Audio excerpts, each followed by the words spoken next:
Estamos en el año 1982. La Arena México está en penumbras. En el centro del ring, un hombre que parece una estatua de metal viviente anuncia su retiro. El país entero siente un vacío en el pecho. El superhéroe se va, pero antes de cruzar la cortina, una figura más joven, más atlética y con el mismo brillo plateado aparece a su lado. No era una sombra, era el amanecer de una nueva era.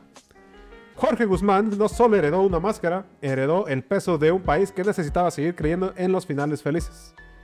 Hoy vamos a viajar desde las sombras del anonimato como Korax, pasando por las sangrientas guerras contra el Negro Casas y el Signo, hasta llegar a ese despacho en la colonia Condesa donde la leyenda se volvió un imperio. Abróchense las capas porque hoy despedimos al hombre que hizo que la plata nunca se oxidara. Así es, mi yo, hoy te voy a hablar del hijo del santo. ¿Conoces al hijo del santo? ¿Del santo niño de Atocha? El santo niño de Atocha, exactamente. Ojalá que me... Ah, no, esa es otra historia. Bueno, mira aquí. Intro.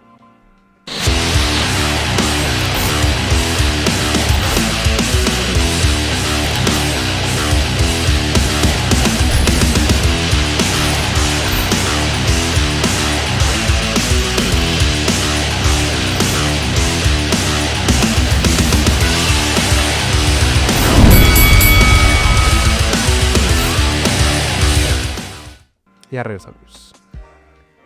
Bienvenidos al programa donde la máscara... Bienvenidos al programa donde las máscaras cuentan historias y los pierrotazos dejan eco en la eternidad. Aquí, entre máscaras y caídas, yo, Víctor Hugo, le contaré a mi amigo Joshua las historias que forjaron el mundo de la lucha libre. prepárate a entrar en la arena donde el pasado cobra vida y las leyendas nunca se retiran. Así es, yo, como ya te dije, hoy vamos a hablar del hijo del santo. Y tú te preguntarás, ¿y por qué no empezamos con el santo como tal? No nos alcanza el programa. No tenemos presupuesto, no tenemos los derechos. no nos alcanza. La realidad es que mientras yo estaba chillando por John Cena, que se retiraba en Estados Unidos, aquí en México, creo que el mismito día se estaba retirando el hijo del santo. ¿Y? Entonces... ¿El mismo día? Casi creo que sí, güey, el 13 de diciembre. Entonces, dije, a ver, es una temporada de muchos retiros, güey. Se acaba de retirar John Cena, se acaba de retirar el hijo del santo, se acaba de retirar de la WWE oficialmente AJ Styles. Simón. Me lo acaban de retirar. Sí, ajá. Don Gunther. Hijo de su puta madre, saludos, Don Gunther. Una futura leyenda. Se retiró... Ay, se me va el nombre de un luchador japonés. Se retiró otra vez en muelas de gallo después de haberle puesto una vergüenza a la asesina. Sí o no, sí es cierto. Los vi ahí justamente echándose su batalla. Se acaba de retirar también un japonés que... Legendario también el güey. Lo voy a traer porque se acaba de retirar. ¿Ah, lo vas a traer? Sí, güey, aquí va a estar. Exactamente. No sé si eso fue un intento de japonés, güey. O Se me cayó el pelo del intento. O si fue como su grito de emoción, güey. No estoy seguro. No. Y ya, pues, no hagas eso. Eso es muy racista. Oh, nunca han oído hablar a Luffy. A Luffy, a ver. Lo borras, güey. Total, que también se retiró una leyenda japonesa. Que también voy a traer aquí su historia. Entonces, está viendo muchísimos retiros desde noviembre del año pasado hasta ahorita. Y se dice que el 2026 es el año de los retiros. Entonces... porque también se acaba de retirar un peleador de UFC, güey, de MMA, ¿sabes? Entonces también... Lesnar está con el arenero volteado. El Lesnar también se va a retirar ya en WrestleMania, güey. Entonces, hay un chingo de güeyes que se nos van a ir que vamos a cubrir en su mero momento. Entonces... Una mantita. Yo ya tenía una lista de los episodios que íbamos a hacer, pero estos nombres se están colando justamente. Ok, vamos. Porque... Después se los contamos. Pues luego se los vamos a contar. Siempre se está recorriendo pues la lista. O sea, como que, el 2, ya no eres el 2. Ahora eres como el 7. Y así vamos a ir metiendo estas leyendas que se van retirando ahora. Metiendo la pura historia de lo que está sucediendo en este momento. Sí, o sea, no solo se trata de lo que ya pasó, sino de lo que está sucediendo ahorita. Y vamos a tratar de traerlo un poquito de manera un poquito más inmediata. Hay una bofeteada de información Y... chiquitilla y un pirrotazo Sí, en sí, el sí. pecho para que se vaya feliz y contento. Y así mero, no más. Pues vamos a empezar entonces con esta historia porque sí está un poquito larga. Nada más tuve que resumir 43 años. No más. No más. Tantitos. ¿Qué son 43? Ni los que tengo. Son los que me faltan. Quizás, sí. Sí, quizás, con suerte. Vamos a darle. Para entender a este gigante, hay que mirar al niño que nació un 2 de agosto del 63, en una casa donde ya correteaba 9 hermanos. Jorge Ernesto Guzmán Rodríguez no es el menor de 9, güey. Llegó como el pilón, el número 10. Tenía todo un equipo de boli y 3 cambios. Dice que nació ya con la torta en la mano el güey, o sea. De hecho, sí, vaya, hay 3 cambios. Eran 5 hermanas, 5 hermanos en total, o sea, 5 5 y mujeres. 5, sí. A mí lo que me sorprende es que ninguno de los otros 9 hijos de su pinche madre se animó a ser el hijo del santo, güey. O sea, sí eran el hijo del santo, pero no fueron el hijo del santo. Ajá, sí, o sea, no hubo una hija del santo, ¿sí me cachas? O sea, o no hubo el hermano mayor del hijo del santo, no, o sea, ¿sí me cachas? O sea, El santito, ¿no? no hubo Fue el nada único de que eso. se puso la capa y la máscara. Y todo fue porque un día su papá así como de, ¿quién me acompaña a trabajar? Ve tú, ándale.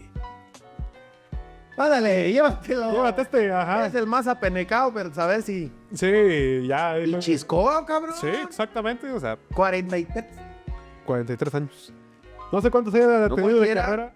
No cualquiera se Sí. empieza la carrera porque Hoy en no día se empieza, no es una Cumplen.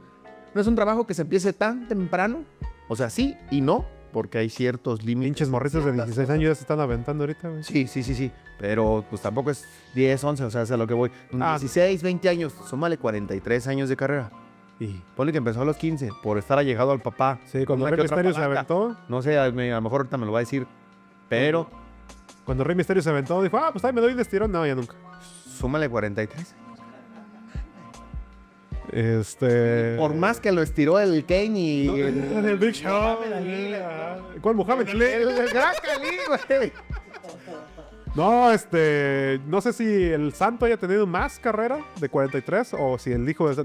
Te debo ese dato, ahorita lo investigo. Lo dejamos pendiente.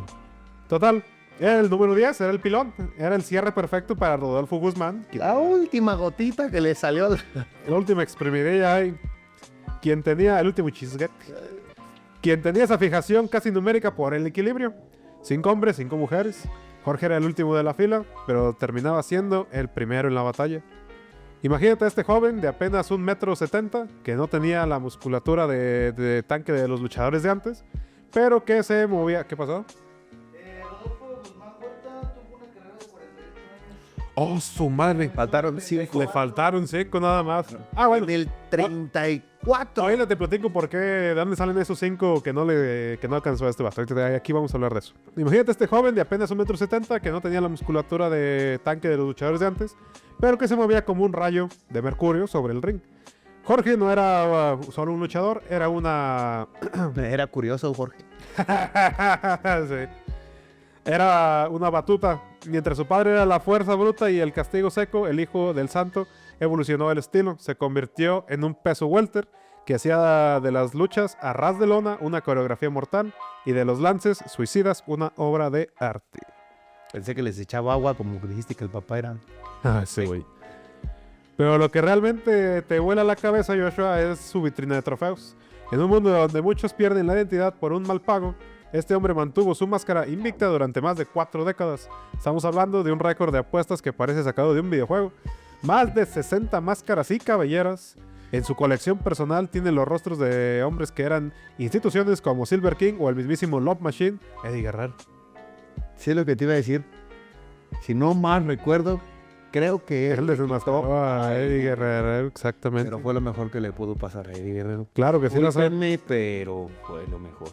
Así como a Cibernético, así como a Choker y así como hay varios más a los que la neta Andrade, veo sí, mejor claro, sí, sí. quitarse la máscara. Lo más fascinante de su dualidad, por un lado, tienes al licenciado en comunicación, al hombre que estudió para entender cómo los medios construyen ídolos, y por el otro, al guerrero, que si le intentabas rasgar la plata, se transformaba en una bestia técnica que no conocía la piedad Jorge no solo heredó un nombre, heredó un templo y se convirtió en el sumo sacerdote. Pues sí, cabrón, tenía que mantener quietos a las pinches brujas, a los hombres lobo, a las momias, güey, vamos, tenía que ser sacerdote. Sí apareció en dos, ¡No, hombre, Dios, tres... cabrón, cálmate otra vez! Sí apareció en 2, 3 películas de su padre, güey, también. Y también sus hermanos, dice que le hicieron de dobles. Porque hay una película en la que... No sé si era él o su pa. Que una actriz, pues en la película dice, quítate la máscara para darte un beso. Y... No, es El güey que parece sin la máscara es uno de los hijos. Él es el hombre que entendió que para que el santo fuera eterno, Jorge Guzmán tenía que ser impecable. No era solo ganas de luchar, ni ganar luchas, era salvar un símbolo patrio que cada vez que sonaba la campana.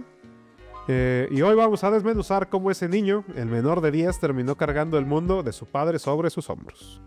El hijo del santo relata que su padre, a pesar de ser un ídolo mundial, siempre mantuvo la espina clavada de no...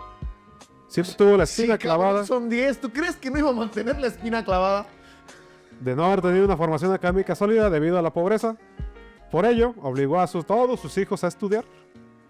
El hijo del santo decidió estudiar comunicación en la Universidad Autónoma Metropolitana, Unidad Xochimilco. Eligió esta carrera porque de manera visionaria sentía que le daría las herramientas para mejorar su propia imagen y entender los medios, algo que su padre hacía por instinto pero no por formación.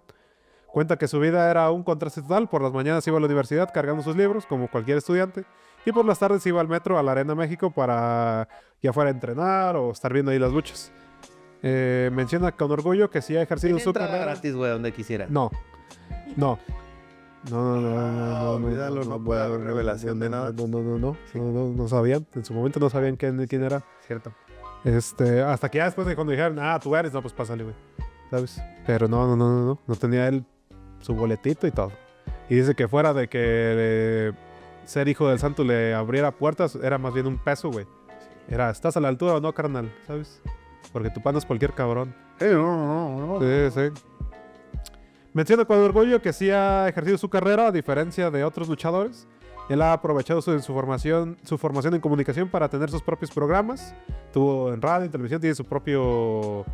No sé si llamarle podcast, pero tiene su propio canal en YouTube. Creo que se llama El Santo TV o algo así. El Hijo del Santo TV, no sé, algo así. El Santo TV. Escribir columnas periodísticas... Y el vato está así. Te observa, güey. Escribió columnas periodísticas durante años en diarios, entender el marketing y el manejo de redes públicas para convertir al santo en una marca global. El hijo del santo tiene una entrevista con Jordi Rosado, güey. Sí, güey, me la aventé. Jordi ha entrevistado a medio México de famosos. Le dice a Jordi que hoy siente que su padre está con una sonrisa en el cielo, no solo porque es un buen luchador, sino porque cumplió la promesa de terminar la universidad. Para él, el título profesional era tan importante como el campeonato mundial del peso que tú quisieras, ya que fue el boleto de entrada que le permitió ganarse el respeto de su padre antes de heredar el equipo plateado. Eso sí, bueno, no me adelanto, aquí está.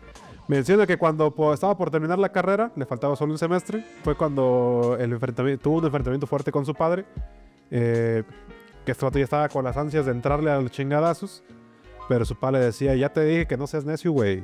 Primero acaba la carrera y después te damos la máscara. En ese momento México estaba en plena efervescencia mientras en las radios sonaba Enrique Guzmán y los jóvenes se rebelaban en el 68. En las pantallas del cine el santo era el James Bond mexicano. Era una época de contrastes, un país que quería ser moderno pero seguía siendo profundamente conservador. Pero dentro de la casa de Jorge el mundo era distinto. No había trofeos a la vista, no había capas colgadas en el perchero. Había un silencio absoluto sobre lo que pasaba después de las 6 de la tarde. Imagínate eso, Joshua, tener 7 años y que tu papá te siente para decirte en la escuela, si te preguntan de qué trabajo, diles que soy agente viajero. Esa fue la influencia de Jorge. Rodolfo Guzmán era un hombre que vivía bajo una paranoia justificada. El secreto de su identidad era un tesoro de la familia. Jorge creció pensando que su papá vendía cosas por el país, mientras el resto de México sabía que el hombre era el máximo héroe nacional. Llevaba drogas. El santo guardaba su vida profesional bajo llave en un despacho prohibido, un santuario al que ninguno de los 10 hijos tenía permiso de entrar. Pero, ¿por qué tanto misterio? No solo era por la fama, había un trauma familiar que pesaba más que cualquier máscara. La abuela de Jorge, la mamá del santo, odiaba la lucha libre y tenía una razón poderosa. Su hijo Chucho Guzmán, el tío de Jorge, había muerto en el ring en Puebla por una congestión estomacal mientras luchaba. Tras esa tragedia, la abuela prohibió que cualquier Guzmán volviera a pisar un cuadrilátero. Por eso Rodolfo tuvo que inventarse nombres como el Hombre Rojo y finalmente el Santo, para que su propia madre no se enterara de que seguía jugándose la vida. Jorge nació en una familia donde... Las vergas. Por eso Jorge nació en una familia donde la lucha libre era literalmente un pecado o una sentencia de muerte. Muy contrastante a los Alvarado, por ejemplo, donde ahí es religión, güey. ¿Sí me cachas? La mentira de la gente viajero se desmoronó un día cualquiera en Cortijo, una plaza de toros. Cuenta el santo, el hijo del santo, perdón, que su padre con lo que te acabo de decir de hace ratito, de que, oigan, voy a ir de viaje, ¿quién me acompaña? Llévate este. Y ahí va el morrillo. Y que iba... aquí puse quiénes iban. No. El chiste es que el papá de este güey, el santo, iba en la parte de atrás. Iba el conductor, que creo que tenía otro luchador. Iba el hijo del santo de copiloto. Y que de repente cuando iban llegando, pues que el morrillo, pues de repente, no sé si se quedó dormido o ignoró lo que estaba pasando atrás. Pero que de repente la gente, ¡Santo! ¡Santo! Ahí en el carro del morro. Y el morro dice, ¿qué pedo con estos güeyes? ¿Qué está pasando, cabrón? Y de repente voltea para atrás y sale el santo así de su carro, así en la calle. Se quedó así de mi paz, el santo, güey. ¿Sabes? Ahí fue cuando se enteró. ¡A la madre! Secuestraron a mi papá, güey. Y traen una máscara de su puta madre que se está bajando. Ahí fue cuando este güey, asustado, volteó al asiento de atrás buscando a su papá para que lo protegiera. Pero su papá ya no estaba. En su lugar había un hombre con una máscara de plata resplandeciente. En ese microsegundo el niño descubrió que el superhéroe del cine no era un extraño. Dormía en la habitación de al lado y le daba el beso de buenas noches. O sea, ahí fue cuando dijo, no mames, que mi papá es el santo, güey. Estaría bien verga eso, ¿no? Que de repente digas, ¿cómo que tú eres John Cena? Y no se pone los lentes, ¿no? Así como... Juan Cena, güey. Juan Almuerza. Es la versión del... Juan Merienda. Sí, Juan Merienda. Güey, Ajá, sí. no ves que, no sé, desconozco hace cuánto desenmascararon a un luchador que le decían el niño, no, es una máscara morada con plateado. No recuerdo el dato como tal, pero abajito puso, no mamen, es el licenciado de mi despacho. El tal luchador es el licenciado de mi despacho, güey. ¿No era el fantasma ese güey? No me acuerdo, ahorita lo buscan. ¿No era el papá de Santos Escobar? A partir de ahí, la perspectiva cambió. Su madre, María de Los Ángeles, que era una mujer de hierro y que conocía el negocio desde las taquillas de la Arena México, fue la encargada de bajarlo a la tierra. Ella no le hablaba de la gloria, le hablaba del costo. Cada que Jorge pedía un juguete o veía un lujo en la casa, su madre le soltaba una frase que se le quedaría grabada a fuego. Le soltaba un chingadazo, güey. Después le decía las cosas de lo que... Le decía, Jorge, cada peso que tu padre gana es un golpe que él recibe. Ahora sí que su pase se ganó el de nuevo putazos, güey. Así creció el heredero. Entre el secreto de un agente viajero, el miedo de una abuela que no quería más muertos y la conciencia de que la plata de esa máscara se pagaba con sangre y moretones. Vamos a avanzar un poquito en el tiempo. Estamos entrando a los 80s. México está cambiando. Es la época de la crisis del peso, pero también del boom de las telenovelas y de una juventud que busca su propia voz. México, mientras tanto, Jorge está en la universidad estudiando ciencias de la comunicación. Imagínatelo. Un joven pulcro con sus cuadernos bajo el brazo, analizando teorías de la información, mientras en su mochila esconde unas mallas y unas botas viejas. Rodolfo Guzmán no quería que Jorge fuera luchador, él quería un licenciado, alguien que no tuviera que romperse el cuerpo para comer. Pero la sangre llama, y Jorge empezó a entrenar a escondidas. Se metía a los gimnasios más polvorientos para que nadie lo reconociera. No podía usar el equipo de plata, así que se convirtió en un ladrón en su propia casa. Secuestraba las botas de su padre y las pintaba de negro con spray. Agarraba máscaras viejas. ¿Quién vergas me robó las putas botas otra vez? ¿Sí o no? Y había un aroma ahí de spray. Ese güey. Y las pintaba de negro con spray. Agarraba máscaras viejas y las modificaba. Así nació Corax. Bajo ese nombre, Jorge empezó a foguearse en las escenas de la periferia, donde el olor a sudor y cerveza es lo único que te acompaña. Tú dirás, ¿qué chingados es Corax? Corax era el hijo de Tarzán. Sí, bueno. Pero A un padre como el Santo no se le engaña fácil. Un día, Jorge regresó de una lucha en San Luis Potosí con un ojo morado que ni el mejor maquillaje podía ocultar. Cuando Rodolfo lo vio, no hubo gritos, Jeff. Y eso fue lo peor. Le aplicó la ley del hielo. Dejó de hablarle por días. El silencio en esa casa pesaba más que un costal de arena. El Santo estaba decepcionado, no porque su hijo luchara, sino porque lo hacía sin su permiso y poniendo en riesgo el futuro que él tanto había planeado para él. Y atrás de la puerta el señor. Sí, claro, sí. Pero no te hablo, güey, porque no me has dicho. No, porque no te voy las botas, güey. Ah, tú Sí, no, las ajá. botas, culero. Ah, con que la máscara que me acaban de dar te la chingaste tú. Y pues, Coñazo, chinga, sí, güey. claro. Así mero. O sea, me falta un pinche calzón también. Sí, deja que tú no se vaya a dormir, hijo de la chinga. Y cerraba la puerta. Güey, salió uno pinche pinto para mí. Sí, después de 9 yo creo que sí estaba bien feliz, güey, ¿sabes?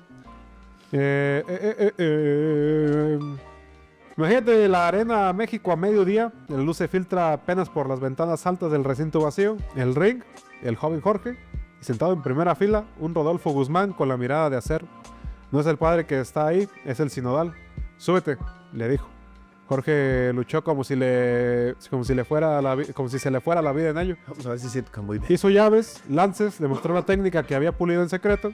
El Santo lo observó durante 5 minutos sin parpadear. De repente, sin decir agua va, el viejo se levantó y salió caminando hacia la calle. Jorge se quedó en el centro del ring, solo, sudado y con el corazón destrozado.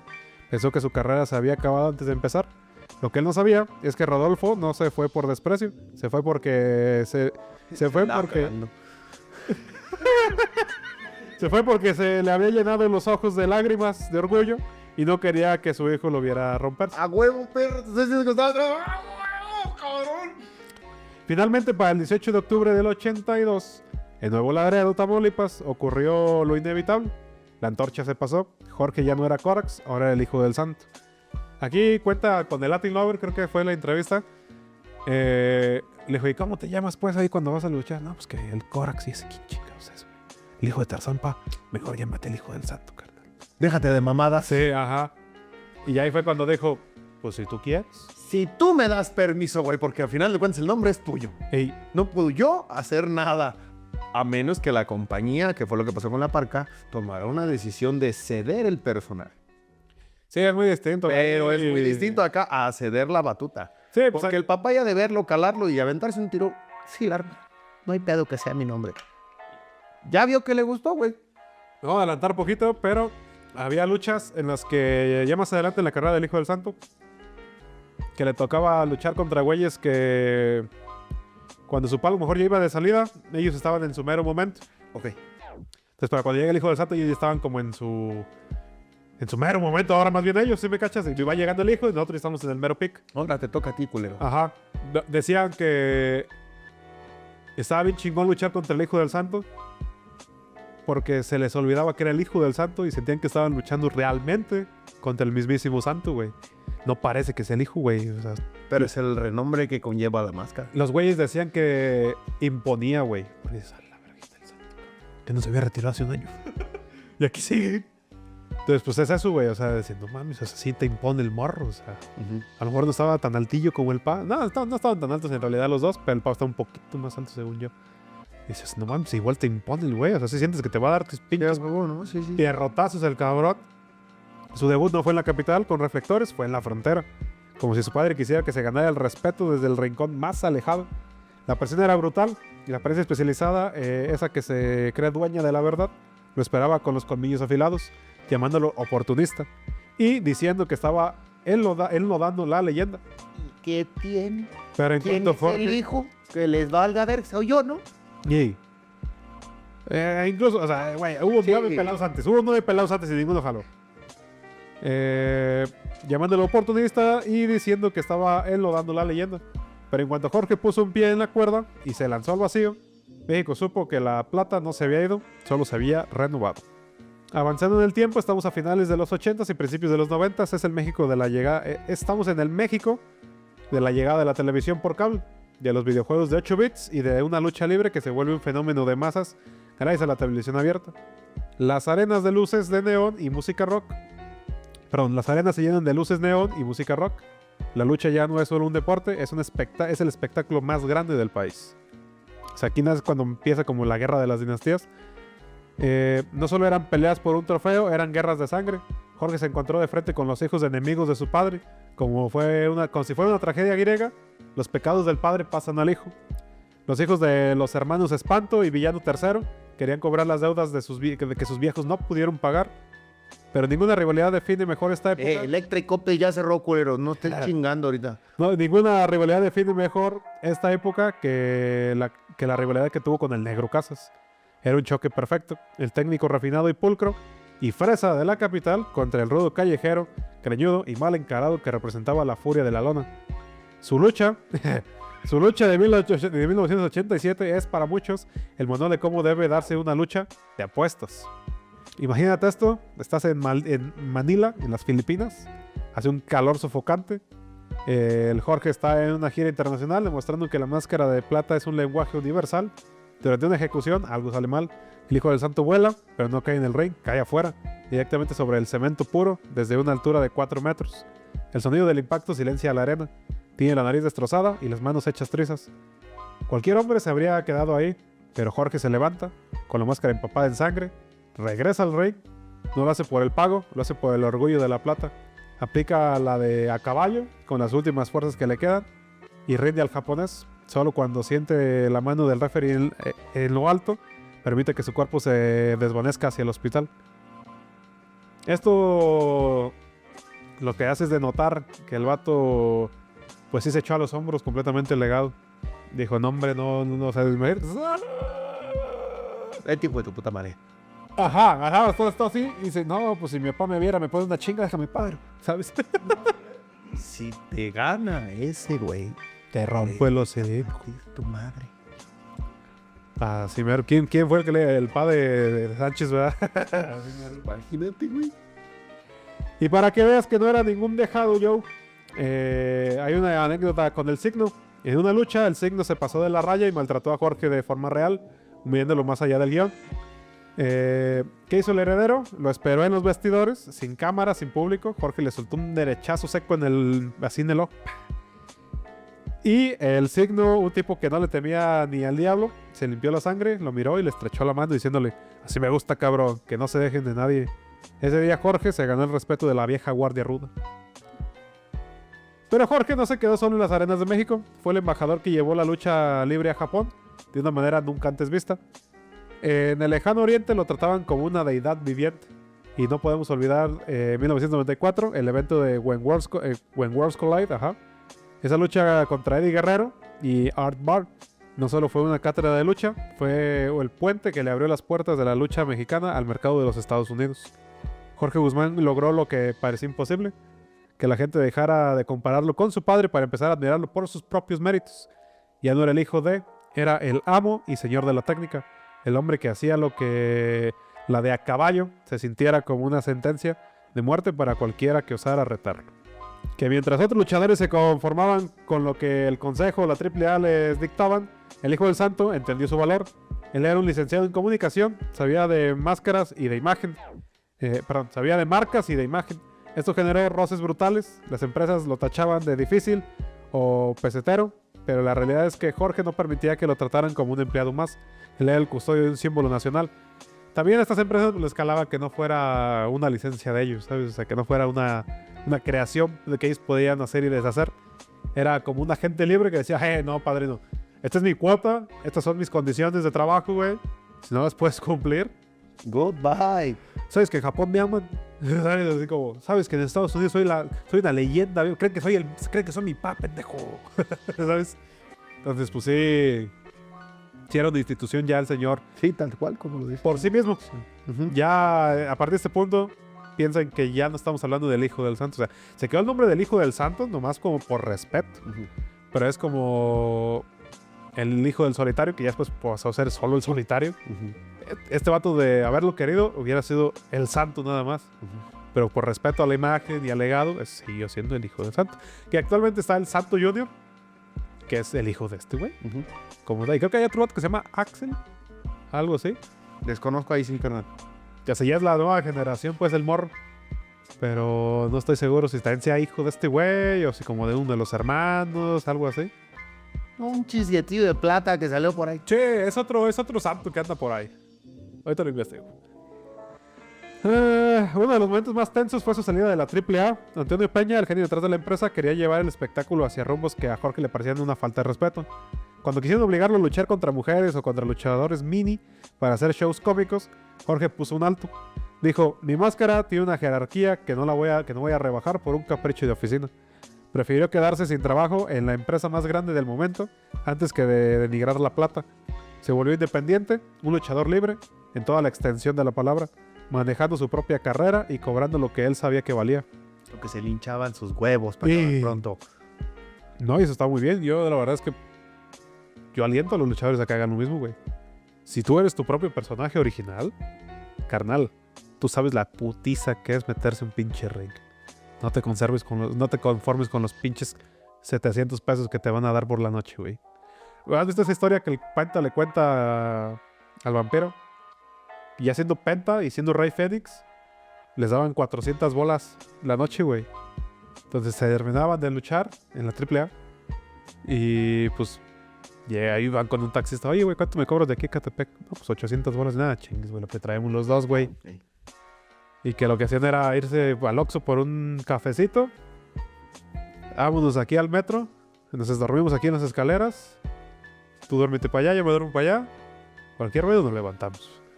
Y ya a las 7 de la mañana, 6, 7 de la mañana que abrían la reja de los metros. Vámonos, carnal. Y ese mismo día, a regresar en la noche, güey. Si me cachas. Otra vez mole Ya, María. sí, una pinche temporada se la vivieron. Lo impresionante es que ya era Penta, güey. Ya era el cero miedo, carnal. Y ya era el ánimo, güey. Ya era Rey Fénix.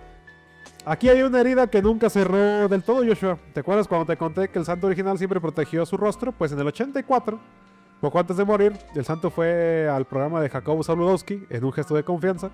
El santo se levantó la máscara solo un segundo para mostrar que no era el anciano decrépito que las revistas de chismes decían que eran.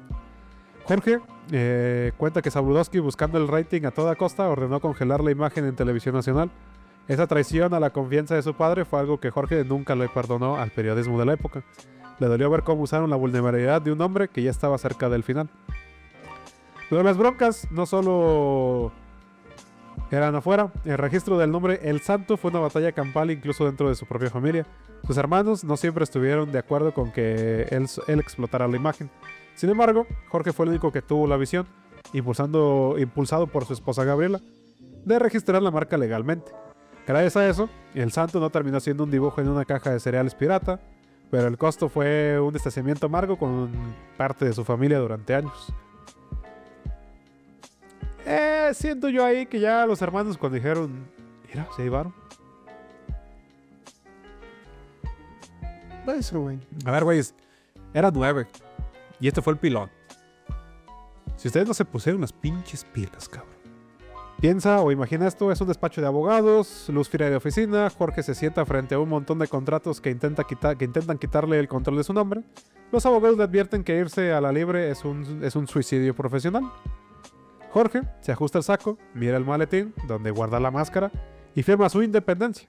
Sabe que a partir de mañana no tendrá el respaldo de una gran arena, pero tendrá algo que pocos tienen en este negocio, su propia libertad. Ya entrando más adelante, me adelanto porque hubo una época en la que no estuvo tan activo, no hubo como que gran cosa. Estaba el pleito jurídico, todo ese tipo de cositas. Entrando a la década del 2010, el cuerpo de Jorge empieza a pasar las facturas de 4 décadas de vuelos suicidas y caídas sobre cemento. Imagínate lo que es despertar cada mañana y sentir que las vértebras te gritan. La lesión que le causó a L.A. Park, un tope suicida que por poco lo deja sin caminar, fue el gran aviso. Jorge tuvo que bajar el ritmo, dejar de volar tanto y empezar a luchar más con la cabeza que con los pies. El hombre que antes era un rayo de mercurio, ahora era un maestro de la estrategia y la sumisión. Y hacía más lucha a ras de lona, ¿sabes?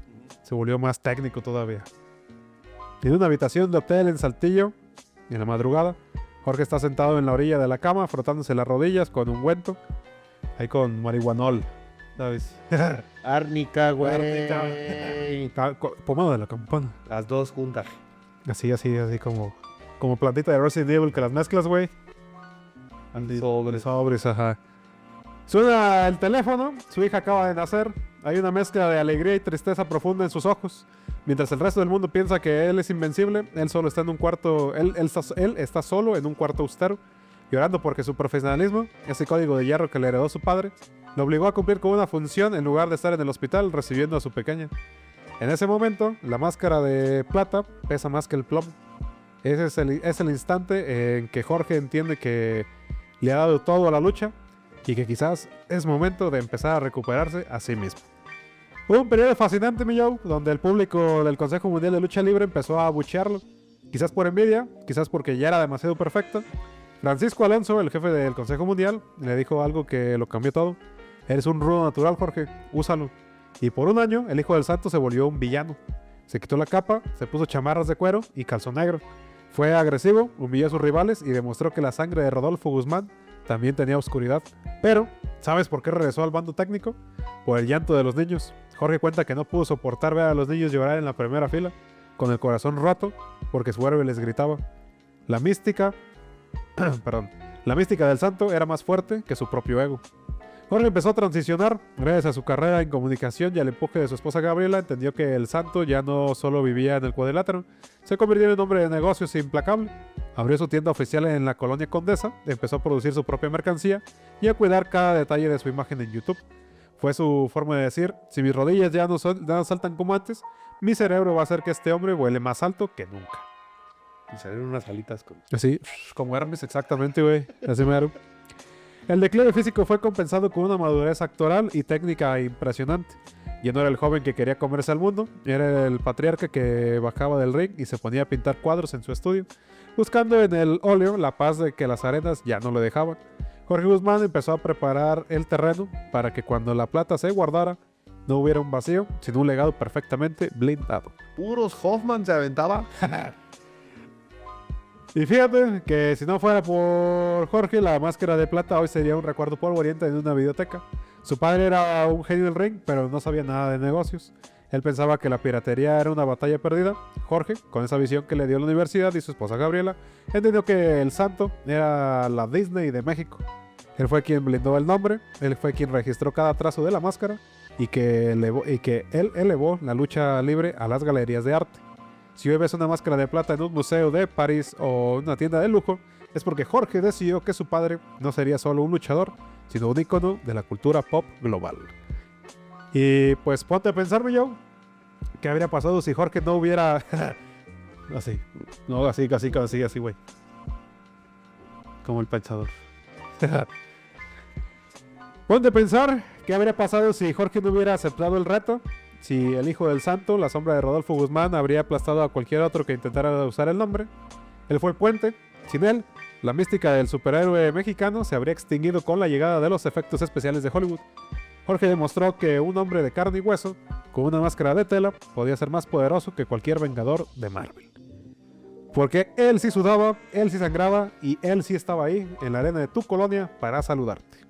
A nivel deportivo, su legado es la perfección del peso welter. Él le enseñó a las nuevas generaciones que no necesitas medir 2 metros para ser un gigante. Su estilo influyó en toda una camada de luchadores aéreos y técnicos que hoy triunfan en Japón y Estados Unidos. Yo creo que hasta el Rey Misterio, ¿verdad?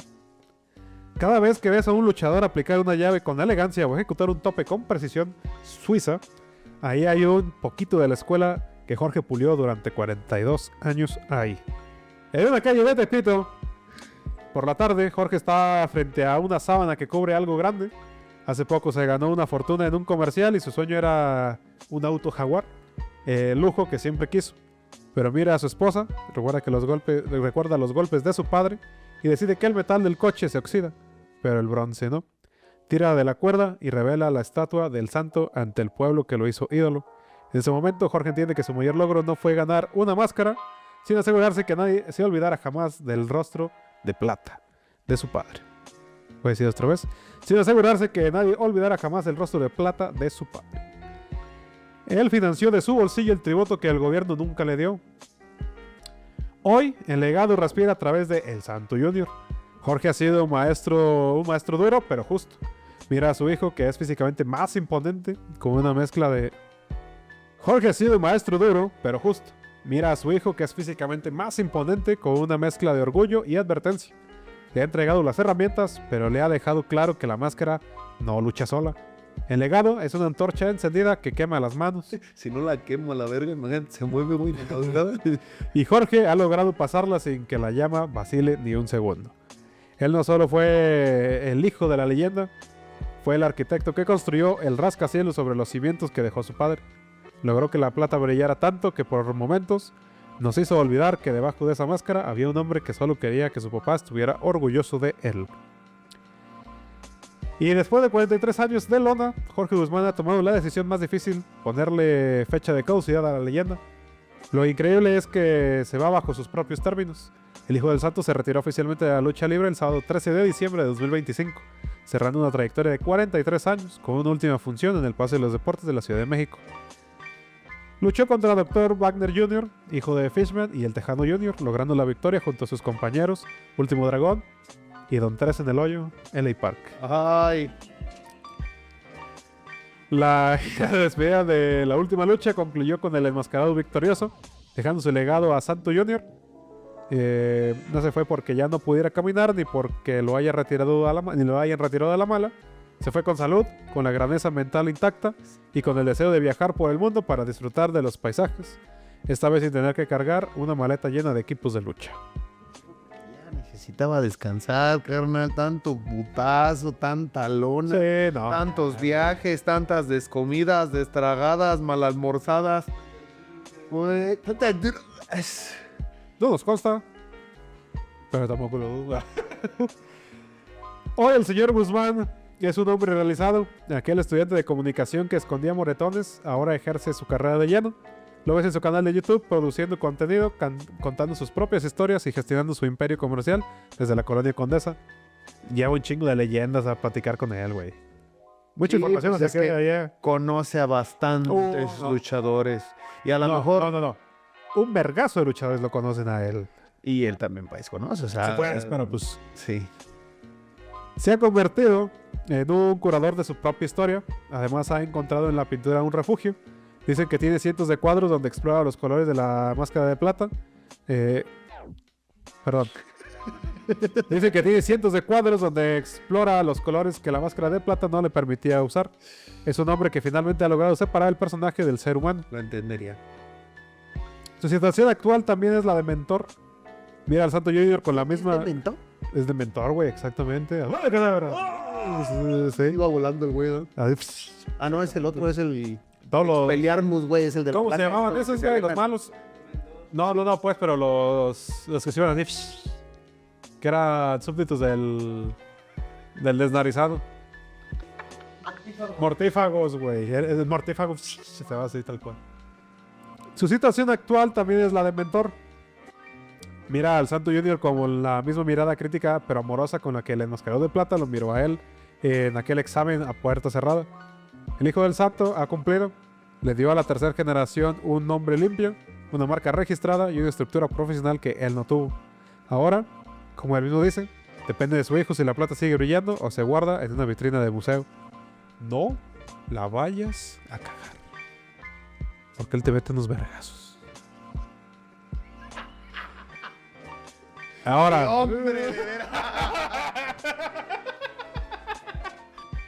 vamos a ir a uno de esos peritas Ahorita, ni. ahorita para ver cuántos numeritos marca ahí el vergazo, güey. Nunca le he dado, güey. Ni yo, fíjate. Pero he tenido ganas de darle dos. Una con puño cerrado y otra una cachetadita. Machetazos y De ladito, güey. Sí, como que sí, ¿verdad? Sí, cierto. Así como para saber cómo va mejor el A vergazo. ver si el armo parece de slaps. ¡Ah! Tu madre.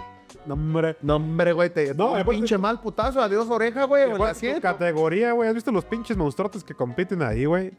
No, hombre, no, güey, no. No la hago, güey. Quédate ahí. En el vestidor del Palacio de los Deportes, el 13 de diciembre de 2025, Jorge siente en la banca de madera. El sonido del público afuera es un rugido sordo, pero es una mezcla de santo y un no te vayas. Se ajusta las agujetas de sus botas por millonésima vez, se mira al espejo, se acomoda la máscara de plata, esa que es una extensión de su propia piel. Sabe que esta noche, cuando termine la función y se desate el nudo de la nuca, Ya nunca habrá un próximo domingo. Es el momento de la paz absoluta. El heredero ha cumplido la promesa que le hizo a su padre. El nombre del santo no solo no murió, sino que se volvió eterno. Estamos presenciando el cierre de un ciclo que empezó en el 42. Jorge Guzmán está listo para bajarse del ring, colgar la capa y por fin caminar por la calle siendo simplemente el hombre que logró lo imposible, ser igual de grande que su padre. Está cabrón porque yo consideraría, mi propia opinión, que el hijo del santo, Fuera misa. hablemos de volumen, si el papá se quedó en el 11-12, el hijo del santo para mí sí llegó al 13, güey. Por poquito. O sea, no hizo todas las películas que hizo su padre ni nada de eso. Pero él se aseguró de que el nombre de su papá, mediante su propia piel, mediante sus propias chingas, güey, nunca se pierda ya, cabrón. Simón. ¿Sabes? Quedara al legado. Su papá no tuvo esa visión. Si este cabrón no le entra los chingadazos, el nombre del santo desaparece con la historia, güey. Si hubiera quedado un nombre más Atrás. en los luchadores. Sí, se hubiera quedado así como de que, ay, ¿te acuerdas que el santo era bien chingón? Y ya está ahí. Y este cabrón se aseguró, por batalla legal y por sangre propia, cabrón, en que el pinche nombre Literal. Por sangre. y que el pinche nombre no desaparezca, güey. Entonces, ahora sí que a esta tercera generación le están entregando ya todo, güey. Aparte, este güey ya no trae ni hambre ni nada, cabrón. Si me cachas, es nada más la pura presión de que eres el hijo del santo, cabrón. No la cagues, güey. Eres el hijo del papá. Eres el hijo del papá. Entonces, para mí, si bien el padre puso los cimientos de la leyenda, si tú conoces esa leyenda hoy en día, es por el hijo del santo, no por el santo. Compa, que a ti y a mí no nos tocó el santo, güey. Para nada. A ti y a mí nos tocó conocer al santo, que era el hijo del santo. Y para ti, para mí, por muchos años yo creo que tú y yo pensamos que él era el santo, güey. Hasta que un día te dijeron, no, es el hijo. Ah, chacha. Un poco sí. Bueno, pues yo por mi padre, que era quien le gustaba el santo. Sabemos, te tuvo que decir. Sí, fue el de que no, es ese. Es el hijo, Sí, exactamente. exacto, o sea, Sí, sí, sí. pues es el hijo del santo. Ahorita mi papá fue el que me dijo, exactamente. Fue, no, es el hijo, güey. El papá ya, pues ya las colgó. Y eso ahí cuando dices, no, pues sí, está trayendo una trayectoria bien enorme. Porque entre los dos son 93, 91 años de existencia de una leyenda, güey. No estamos contando lo del más reciente, pero son 91 años. Entre estos dos. Si este se retiró apenas el año pasado. Sí, exactamente. Son 91 años de la existencia de una leyenda, güey. No sé qué otro luchador tenga un nombre así de longevo, güey. ¿Sabes? Yo creo que ninguno, cabrón. Y pues bueno, al final del día, la historia del hijo del santo no es solo una historia de lucha libre, es la historia de un hijo que amó tanto a su padre que decidió renunciar a su propio rostro para que el de su viejo nunca fuera olvidado. Durante 43 años, Jorge Guzmán no solo cargó con el peso de una máscara, cargó con las esperanzas de un México que necesitaba un héroe que no se vendiera, que no se marchara y que siempre regresara a casa victorioso. Se retira el hombre que supo ser rudo cuando la vida lo golpeó, que supo ser técnico cuando el honor lo exigía y que tuvo la inteligencia para convertir un legado de golpes en un imperio de respeto. Jorge logró lo más difícil que cuando digamos el santo, ya no solo pensamos en las películas en blanco y negro de Rodolfo, sino también en los lances espectaculares, la pulcritud y la rebeldía de un hombre que hizo que la plata brillara con luz propia. Ese 13 de diciembre del 2025, cuando Jorge se desató la máscara por última vez en el Palacio de los Deportes, no solo se estaba quitando una prenda, estaba entregando una estafeta impecable. Se va el invicto, el que nunca perdió la identidad, el que estudió para comunicar lo que significa ser mexicano y el que prefirió una estatua de bronce para su padre antes de que un auto de lujo para él. La última de a caballo se ha aplicado y el referee ha contado a 3. Las luces de la arena se apagan, el olor a palomitas se desvanece y el eco de los gritos se vuelve silencioso. Jorge Guzmán camina hacia el túnel, pero el hijo del santo, ese ya es eterno. Y yo los invito a todos ustedes que piensen que no le van a llegar ni a los talones de su papá, que no, al revés. Volverse más chingones que sus propios padres es mantener vivo el legado, la imagen, la memoria y el recuerdo de sus propios padres. Hay distintas situaciones, no todas. La vida está llena de sorpresas, desilusiones y sorpresas. Sí, buenas, no sé. Ya se me olvidó. Pero tu padre es el único hombre que no te ve con envidia Ah, sí. y que siempre sí, va a querer que tú seas mejor. Mejor que él. Nunca te va a tener envidia en nada. Podrá guardarte algún coraje porque no hiciste algo que tú no Por menso. hiciste. Pero a final de cuentas es tu decisión, es tu vida. Te lo repito. No Justo. todos los padres son iguales. No hablo por todos. Hay padres que nunca estuvieron. Hay padres que nunca conocieron. Hay padres que son muy ojetes. Si les gusta hacer. Yo no defiendo a todos.